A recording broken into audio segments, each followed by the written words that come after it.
पूर्णिमा व्रत संपूर्ण कथा। पूर्णिमा तिथि का हिंदू धर्म से विशेष महत्व है। इसे धनदायक और संतानदायक व्रत माना गया है। जो लोग पूरे विधि विधान से पूर्णिमा का व्रत करते हैं और पूर्णिमा के दिन चंद्रमा का अर्घ्य देते हैं, उन पर भगवान विष्णु और माता लक्ष्मी की विशेष कृपा होती है। द्वापर युग में एक समय की बात है कि यशोदा जी ने कृष्ण से कहा कि हे कृष्ण, तुम सारे संसार के उत्पन्न करता, पोषण तथा उसके सहर्ष करता हो। आज कोई ऐसा व्रत मुझसे कहो जिसके करने से मृत्युलोक में स्त्रियों को विधवा होने का भय ना रहे तथा यह व्रत सभी मनुष्यों को मनोकामना पूर्ण करने वाला हो। श्री कृष्ण कहने लगे, हे माता, तुमने अति सुंदर प्रश्न किया है। मैं तुमसे ऐसे ही व्रत को विस्तार कहता हूँ। सौभाग्य की प्राप्ति के लिए स्त्री को द्वादशांत अर्थात 32 पूर्णिमा का व्रत करना चाहिए। इस व्रत को करने से स्त्रियों को सौभाग्य संपत्ति मिलती है। इस व्रत अचल सौभाग्य को देने वाला और भगवान शंकर की प्रति मनुष्य की मात्र की भक्ति को बढ़ाने वाला। यशोदा जी कहने लगी, हे कृष्ण, सर्वप्रथम इस व्रत को मृत्युलोक में किसने किया, इसके विषय विस्तार पूर्वक मुझसे कहो। श्री कृष्ण जी कहने लगे, इस भूमंडल पर एक अत्यंत प्रसिद्ध राजा चंद्रहंस से पालित अनेक प्रकार के रत्नों से परिपूर्ण कातिका नाम की एक नगरी थी। वहाँ धनेश्वर नाम का एक ब्राह्मण था और इसकी स्त्री अति सुशील रूपवती थी। दोनों ही उस नगर में बड़े प्रेम के साथ रहते थे। घर में धन्य धान्य आदि की कोई कमी नहीं थी। उसको एक बड़ा दुख था, उसको कोई संतान नहीं थी, जिसकी वजह से वह बहुत दुखी रहते थे। एक दिन एक बड़ा तपस्वी योगी उस नगरी में आया। वह योगी बाकी सभी घरों से भिक्षा मांगकर भोजन किया करता था, लेकिन उस ब्राह्मण के घर से भिक्षा नहीं मांगा करता था। एक दिन योगी गंगा किनारे भिक्षा मांगकर प्रेम पूर्वक खा रहा था। धनेश्वर ने योगी को यह सब करते देख लिया। सब कार्य किसी प्रकार से देख लिया। अपनी भिक्षा अनादर से दुखी होकर धनेश्वर योगी से बोले और सभी घरों से भिक्षा लेते हुए, परंतु मेरे घर की भिक्षा कभी नहीं लेते, इसका क्या कारण है। योगी कहने लगा कि आपके धर्म हमें इस बात की आज्ञा नहीं देता, क्योंकि अभी आप गृहस्थ जीवन में एक सुख से वंचित हैं। आपके घर संतान होने पर मैं आपके घर का से भी भिक्षा स्वीकार कर लूँगा। उन्होंने कहा कि जिसे संतान नहीं है उसके घर से भिक्षा लेने से मेरे भी पतित हो जाने का भय है। धनेश्वर यह सब बात सुनकर बहुत ही दुखी हुआ और हाथ जोड़कर योगी के पैरों पर गिर पड़ा तथा दुखी मन से कहने लगा, आप मुझे संतान प्राप्ति के उपाय बताइए। आप सर्वज्ञ हैं, मुझ पर अवश्य ही यह कृपा कीजिए। धन की मेरे घर में कोई कमी नहीं है, लेकिन मैं संतान ना होने के कारण अत्यंत दुखी हूँ। आप मेरे इस दुख का हरण कीजिए। यह सुनकर योगी कहने लगे, तुम चंडी की आराधना करो। घर पहुंचकर उन्होंने यह सारी बातें अपनी पत्नी को बताई और खुद वन को चला गया। वहाँ वन में पहुंचकर उसने चंडी की आराधना की और उपवास किया। चंडी ने 16 दिन उसको सपने में दर्शन दिए। कहा कि हे घनेश्वर, जा तेरा पुत्र होगा, लेकिन उसकी आयु सिर्फ 16 वर्ष होगी। 16 वर्ष की आयु में ही मृत्यु हो जाएगी। अगर तुम दोनों स्त्री और पुरुष 32 पूर्णिमा का व्रत करोगे तो यह दीर्घायु हो जाएगा। जितना तुम्हारा सामर्थ्य हो उतने आँच के दिए जलाकर शिव जी का पूजन करना, लेकिन पूर्णमासी 32 ही होनी चाहिए। सुबह होती ही तुम्हें इस स्थान के पास एक आम का पेड़ दिखाई देगा। उस पर चढ़कर एक फल तोड़कर अपने घर ले जाना। अपनी स्त्री को इसके बारे में बताना। सुबह स्नान होने के बाद वह स्वच्छ होकर शंकर जी का ध्यान करके उस फल को खा ले, तब शंकर भगवान की कृपा से उसको गर्भ हो जाएगा। जब ब्राह्मण सुबह उठा तो उस स्थान पर एक आम का पेड़ दिखाई दिया और वह उस फल को तोड़ने के लिए चढ़ा, लेकिन वह पेड़ पर चढ़ नहीं पा रहा था। यह देखकर उसे बड़ी चिंता हुई। उसने भगवान गणेश की उपासना की और कहा, हे दयानिधि, आपने भक्तों के विघ्नों का नाश करके, अपने मंगल कार्य करने वाले दुष्ट का नाश करके, रिद्धि सिद्धि देने वाले आप मुझे इतना बल दें कि मैं अपनी मनोकामना को पूरी कर सकूं।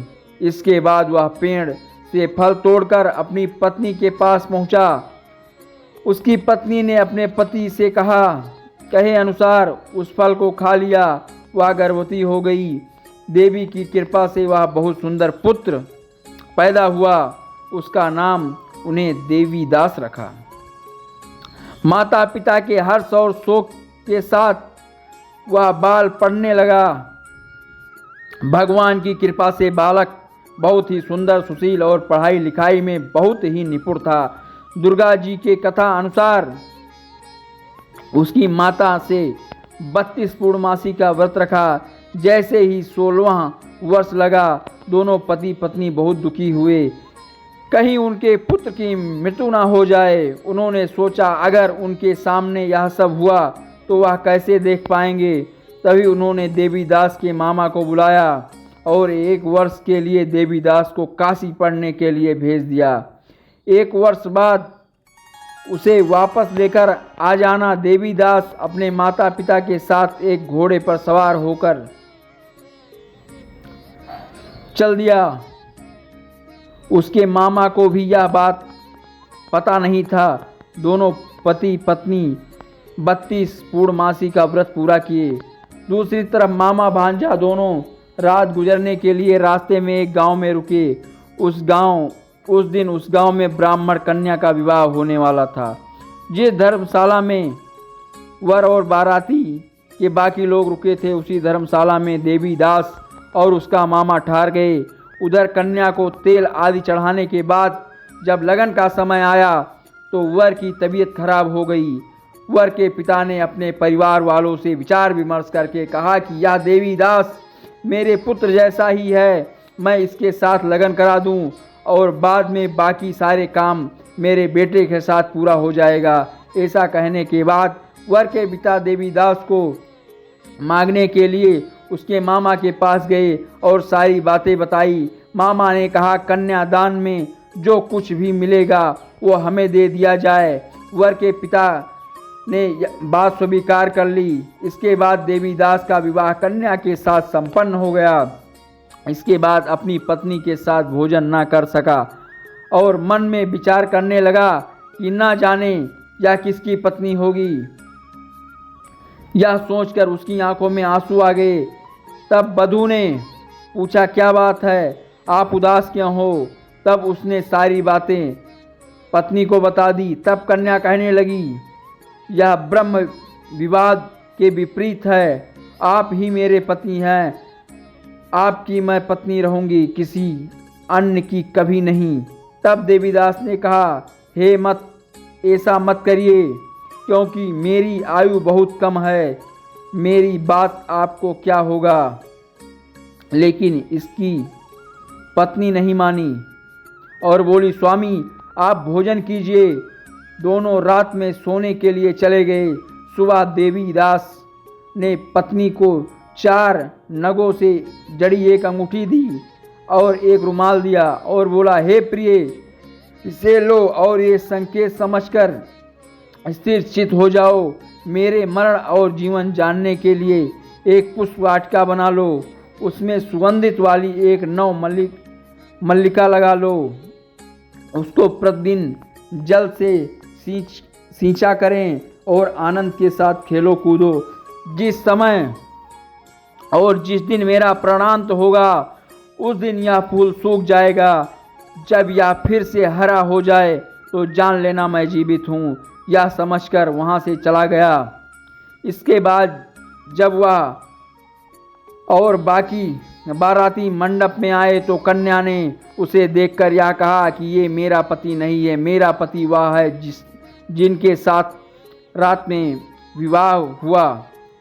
इसके साथ मेरा विवाह नहीं हुआ। अगर यह वही है तो यह बताए कि मैंने इसे क्या दिया। साथ ही कन्यादान के समय को आभूषण मिले, उन्हें कन्या दिखाए। कन्या की ये सारी बातें सुनकर वह कहने लगा कि मैं यह सब नहीं जानता।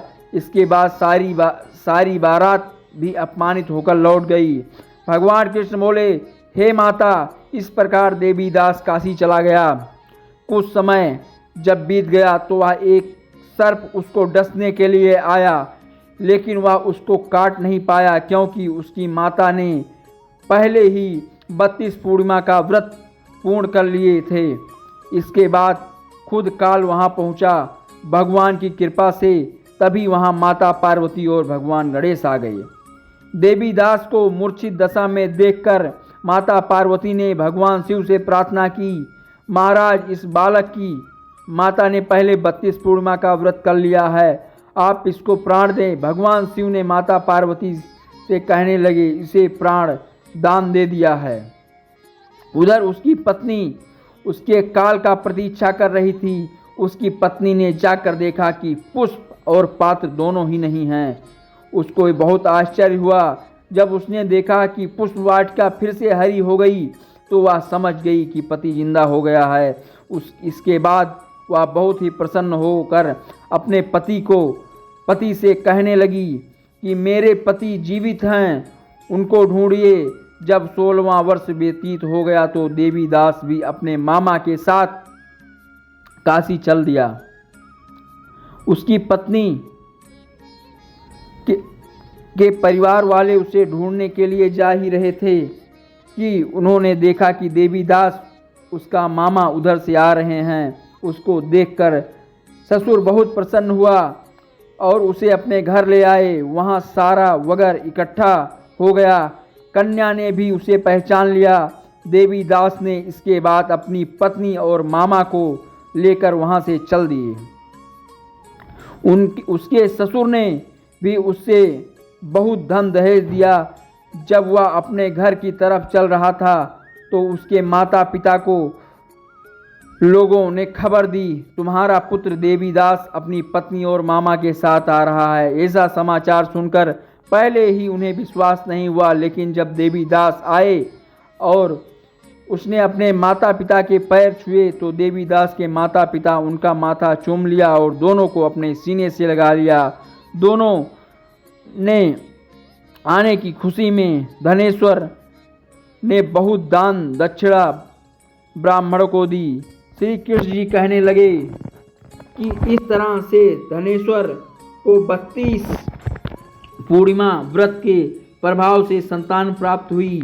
जो स्त्री इस व्रत को करती है वह जन्म जन्मांतर तक वैभव का दुख नहीं भोगती और सदैव सौभाग्यवती रहती है। यह मेरा वचन है। यह व्रत संतान देने वाला और सभी मनोकामना को पूर्ण करने वाला